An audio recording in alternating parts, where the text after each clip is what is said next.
कि अब ये एक बड़ी हाइब्रिड किस्म की जो काबीना बनी है, परफॉर्मेंस बेस्ड होना चाहिए। इलेक्शंस में इतनी देर नहीं रही, साल 1.5 साल से भी शायद कम ही है। आपको क्या लगता है कि इनकी परफॉर्मेंस डिस्पाइट कि किस तरह इन लोगों के पुराने एक दूसरे से इख्तलाफात रहे हैं, अब मिल के काम करना है, ये चल पाएगी कि नहीं चल पाएगी? नंबर 1। नंबर 2, सदर से क्या रिलेशनशिप रहेगी? सदर तो अब मिलते भी नहीं है, इन्होंने हलफ भी नहीं उठाया, तो ये काम किस तरह आगे चलेगा? देखिए, जहाँ तक रिलेशनशिप का ताल्लुक है, अब हुकूमत के विदिन अगर आप देखें, जब से ये हुकूमत बनी है, काबीना बनाने में भी डिले हुआ, उसकी क्या वजह है? मुझे ये लगता है कि जरदारी साहब की ख्वाहिश है कि इस हुकूमत का जितना भी नज़ला है वो नून लीग के ऊपर गिरे, और इसीलिए वो बिलावल को भी आगे नहीं लेके आना चाह रहे, और उन्होंने पहले इस तरह का भी सिग्नल दिया कि हम काबीना में नहीं जाएंगे। असफंजान वली साहब का भी इस तरह का एक बयान रिपोर्ट हुआ कि हम भी काबीना का हिस्सा नहीं बनेंगे। तो ये मुश्किल हालात हैं। जो लोग पहले कहते थे कि जी आलमी प्राइसेस हमें ना बताएं, लेकिन हकीकत यही है कि शहबाज शरीफ साहब को मुश्किल फैसले करने पड़ेंगे। हो सकता है कि महंगाई भी हो, तो इस वक्त जरूरी है कि जिन्होंने भी मिल के हुकूमत गिराई है, जो जमातें हैं, वो आए आगे और साथ मिल के हुकूमत चलाएं। तो मेरे ख्याल में उनकी ख्वाहिश ये है कि काज़मी साहब, ये मुश्किल हालात 2 हफ्ते में तो पैदा नहीं हुए। इसका मतलब है कि इन मुश्किल हालात में बहुत सारा कंट्रीब्यूशन जो अभी 2 हफ्ते पहले रुखसत हुई है हुकूमत, उसका भी होगा। पर्टिकुलरली पेट्रोल और 2 हफ्ते में नहीं हो सकता। तो पेट्रोल हल भी कुछ देर और बिजली पे जो सब्सिडी दी जा रही है उससे तो लिटरली खरबों का नुकसान हो चुका है और मुसलसल अरबों का नुकसान हो रहा है। मतलब इन मुश्किल हालात की जिम्मेदारी इन पे डालें या उन पे भी उतनी डालें? देखिए, मैं जो बात कर रहा था, मैं आलमी महंगाई के हवाले से बात कर रहा था कि जो आलमी सतह के ऊपर जिस तरह पेट्रोल की कीमत है, गैस की कीमत है, जो आप बाहर से इंपोर्ट करते हैं चीज़ें, उनकी कीमतें आपको बढ़ानी पड़ेंगी, चाहे वो पिछली हुकूमत ने बढ़ाई हैं या ये हुकूमत बढ़ाएगी। लेकिन मसला ये है कि ये हुकूमत पहले मानने के लिए तैयार नहीं थी कि आलमी सतह के ऊपर ये मसाइल हैं। तो अब अगर हम ये कहें कि नहीं जी इनको नहीं बढ़ानी चाहिए, ये जुल्म कर रहे हैं, तो वो हमारी बदनीति होगी। ये मानना पड़ेगा कि मुश्किल हालात हैं ओवरऑल जो पूरी दुनिया में इस वक्त माहौल है।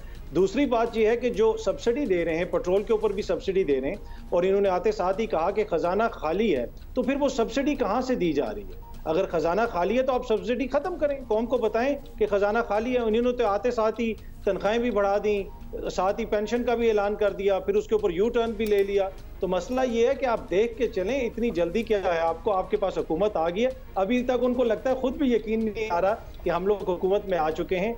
और जिस तरह साफ़ी साहब ने फरमाया, और मैं उनसे एग्री करता हूँ कि बहुत सारी चीज़ें हैं यहाँ पे, बहुत सारी ताकतें हैं जो बैकग्राउंड में भी होती हैं, बहुत कुछ है, वो सब कुछ देख के ही आपको जो है ना फैसला करना पड़ता है। और मेरे ख्याल में साफ़ी साहब, लास्टली मेरे पास 30 सेकंड होंगे, बताइएगा। कल परसों फवाद चौधरी साहब की भी बात सुने थे, वो कहते हैं हम फिर हमारे मुतालबात यानी कि अर्ली इलेक्शन के, और अगर हमें दीवार से लगाने की कोशिश की गई तो हम इंतहाई कदम उठा लेंगे। क्या सोच विचार है? ये इंतहाई कदम क्या हो सकता है? ये भी किसी किस्म का सरप्राइज निकल सकता है अल्टीमेटली? नहीं, देखिए, नाजायज़ असम्बलियाँ थी, नाजायज़ इंतखाबात थे, डंडे की ज़ोर पे सब कुछ हुआ था। तो उसका ये मतलब नहीं है कि जो सिलेक्टेड असम्बलियाँ हैं, शहबाज शरीफ के वज़ीर-ए-आज़म बन जाने से वो इलेक्टेड बन गई। इस मुल्क के मसाइल का हल फ्री एंड फेयर इंतखाबात ही है, और जल्द अज जल्द उनकी तरफ उनको जाना चाहिए। बाकी जो है और इस हुकूमत की पहली और आखिरी तरजीह ये होनी चाहिए कि वो पिछले इंतखाबात की तरह नहीं, बल्कि आज़ादाना और मुनसिबाना इंतखाबात के लिए रास्ता हमवार करें। और ये जो फवाद चौधरी वग़ैरह का खौफ है, क्योंकि ये बहुत आर्जी एक जाग है, हर किसी को पता है इमरान ख़ान ये जो चूरन बेच रहे हैं कि मुझे अमेरिका ने निकाला है, तो ये इस तरह है कि कल मौलाना फजल रहमान ये दावा करे कि जी मैं पाकिस्तान को लिबरल बना रहा था तो मुझे इस तरह निकाला गया। लोग जानते हैं एक लाइन में बता दीजिएगा, मौलाना फजल रहमान और PMLN और दीगर जमातें अर्ली, मौलाना तो कह रहे हैं ना कि फौरी इंतखाब होने चाहिए, बाकी सब भी एग्रीड, और थोड़े से आजकल वैसे वो नाराज भी हुए हैं। नहीं, इस वक्त तो देखे कि खुद जो इस्टेब्लिशमेंट है उनकी तो ख्वाहिश ये है, या जो लोग इमरान खान को लाने वाले थे कि ये चलें।